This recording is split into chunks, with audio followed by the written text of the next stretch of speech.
Assalamualaikum warahmatullahi wabarakatuh. Perkenalkan, saya Sofi Lintang, perwakilan dari kelompok 2 yang beranggotakan saya Sofi Lintang, 2 Audrey Talita, 3 Sofi Nurjana, 4 Oktavia, 5 Muftafur Rohmah, 6 Ahmad Aufa, 7 Ilma Aulia, dan 8 Terani Nurita. Di sini kami akan menjabarkan tentang implikasi asas pendidikan sepanjang hayat. Implikasi di sini diartikan sebagai akibat langsung atau konsekuensi dari suatu keputusan.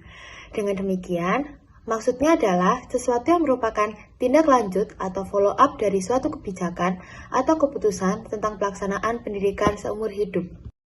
Ada beberapa implikasi pendidikan sepanjang hayat dalam pendidikan yang akan dijelaskan langsung oleh teman-teman saya. Pendidikan membaca dan menulis.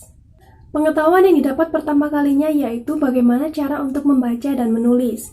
Sebagai ilmu dasar setiap peserta didik, maka di sini pendidikan membaca dan menulis sangatlah penting.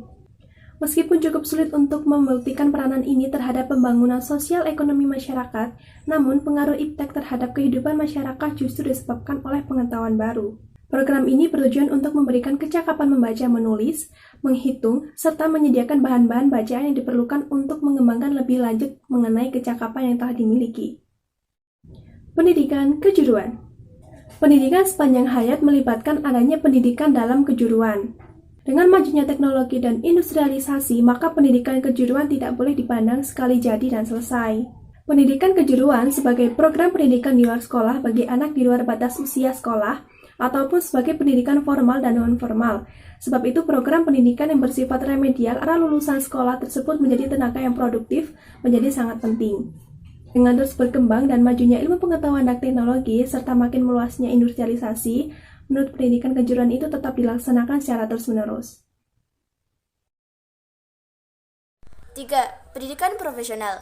Realisasi pendidikan profesional pada pendidikan sepanjang hayat ialah terciptanya built-in mechanism, yang mana pada hal ini para profesional dianjurkan untuk mengikuti perubahan dan juga kemajuan mengenai metodologi, perlengkapan, terminologi, dan juga sikap profesional. Hal ini akan mampu meningkatkan keprofesionalitasan seseorang dan etos kerja yang baik. 4. Pendidikan ke arah perubahan dan pengembangan. Di era globalisasi yang semakin berkembang pesatnya iptek ini, segala aspek kehidupan lambat laun mulai mengikutinya, termasuk dunia pendidikan. Oleh karena itu, hal ini, pendidikan sepanjang hayat diharapkan mampu mengikuti perubahan dan pengembangan yang ada sesuai dengan konsekuensi asas pendidikan sepanjang hayat. Baik, yang kelima adalah pendidikan kewarganegaraan dan kedewasaan politik. Jadi teman-teman, selain tuntutan iptek pada kondisi sekarang ini, di mana pola pikir masyarakat semakin maju dan kritis, baik itu rakyat maupun pimpinan pemerintahan di negara yang demokratis ini, diperlukan pendidikan kewarganegaraan dan kedewasaan politik bagi setiap individu. Nah, untuk itu, pendidikan kewarganegaraan dan kedewasaan politik merupakan bagian dari pendidikan sepanjang hayat. Oke, selanjutnya adalah pendidikan kultural dan pengisian waktu luang. Jadi, seseorang yang terpelajar harus memahami dan menghargai nilai-nilai yang terkandung dalam sejarah, pandangan hidup, dan kesenian dari bangsanya sendiri. Pengetahuan terhadap nilai-nilai tersebut yang nantinya akan memperkaya hasanah dirinya sendiri juga akan mengisi waktu luangnya menjadi lebih menyenangkan. Penerapan asas pendidikan seumur hidup pada isi program pendidikan mencakup mutu pendidikan yang hanya akan terwujud jika proses pendidikan benar-benar menjadikan siswa belajar sebanyak mungkin dan meningkatkan kemampuan belajar siswa secara mandiri. Oleh karena itu, ada beberapa hal yang perlu dihidupkan dalam proses pengembangan pendidikan. Yang pertama, perkembangan peserta didik. 2. Kemandirian anak. 3. Vitalitas mode hubungan demokrasi. 4. Vitalitas jiwa eksploratif. 5. Kebebasan. 6. Menghidupkan pengalaman anak. 7. Keseimbangan pengembangan aspek personal dan sosial. Dan yang terakhir yaitu kecerdasan emosional dan spiritual. Selanjutnya adalah implikasi pendidikan sepanjang hayat pada sasaran-sasaran pendidikan. Implikasi pada sarana pendidikan yang perlu memperoleh pendidikan sepanjang hayat dapat diklasifikasikan dalam 6 kategori, yaitu para petani, para remaja yang putus sekolah, para pekerja yang berketerampilan, para teknisi dan golongan yang profesional, para pemimpin masyarakat, dan para anggota masyarakat yang sudah tua. Sebagaimana yang telah dikemukakan pada uraian sebelumnya, hal ini terjadi karena perubahan yang begitu cepat terhadap kehidupan manusia dan keadaan zaman. Hal ini terjadi karena timbulnya gejala globalisasi yang tidak mengenal batasan ruang, waktu, dan tempat. Ini merupakan tantangan tersendiri bagi manusia. Konteks ini menunjukkan penyelenggaraan pendidikan sepanjang hayat berimplikasi pada sasaran-sasaran layanan pendidikan. Adapun pendidikan sepanjang hayat berimplikasi pada 6 kategori, yaitu 1. Para buruh dan petani. Kategori ini sebagai sasaran layanan pendidikan sepanjang hayat disebabkan karena tingkat pendidikan yang mereka miliki sebagian besar masih relatif rendah. Mereka dengan pendidikan yang sangat rendah atau bahkan tanpa pendidikan sama sekali merupakan golongan terbesar penduduk di negara-negara yang sedang berkembang. Pada umumnya mereka masih hidup dalam suasana tradisional yang bisa jadi merupakan hambatan-hambatan psikologis bagi pembangunan. Bagi golongan pendidik, program pendidikan ini barulah mempunyai arti apabila program tersebut 1. Menolong agar dapat meningkatkan produktivitas mereka, baik itu dicapai melalui pengajaran berbagai keterampilan baru maupun melalui pemberian metode-metode bertani yang baru, tidak lain memungkinkan untuk memperbaiki kehidupan mereka. 2. Mendidik mereka agar dapat memenuhi kewajiban sebagai warga negara dan sampai kepala keluarga, sehingga mereka menyadari pentingnya pendidikan bagi anak-anak mereka. 3. Memberi jalan kepada mereka untuk dapat mengisi waktu senggangnya dengan kegiatan-kegiatan yang produktif dan menyenangkan. 2. Golongan remaja yang terganggu pendidikan sekolahnya.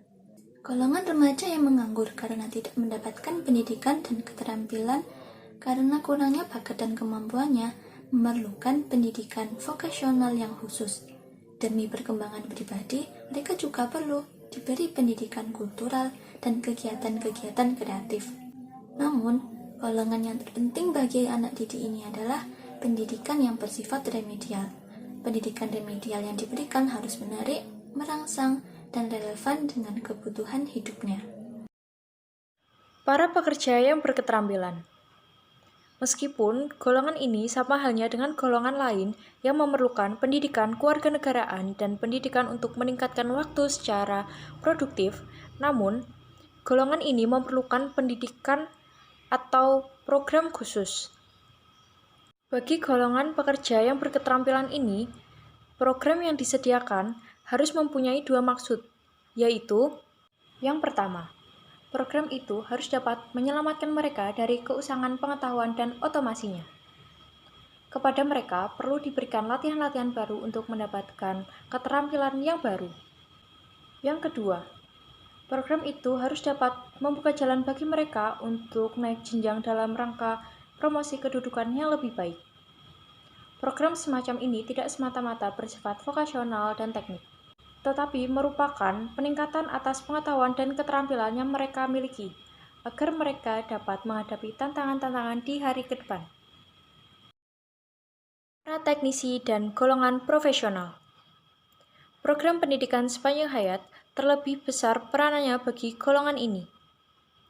Mereka pada umumnya menduduki posisi penting dalam masyarakat.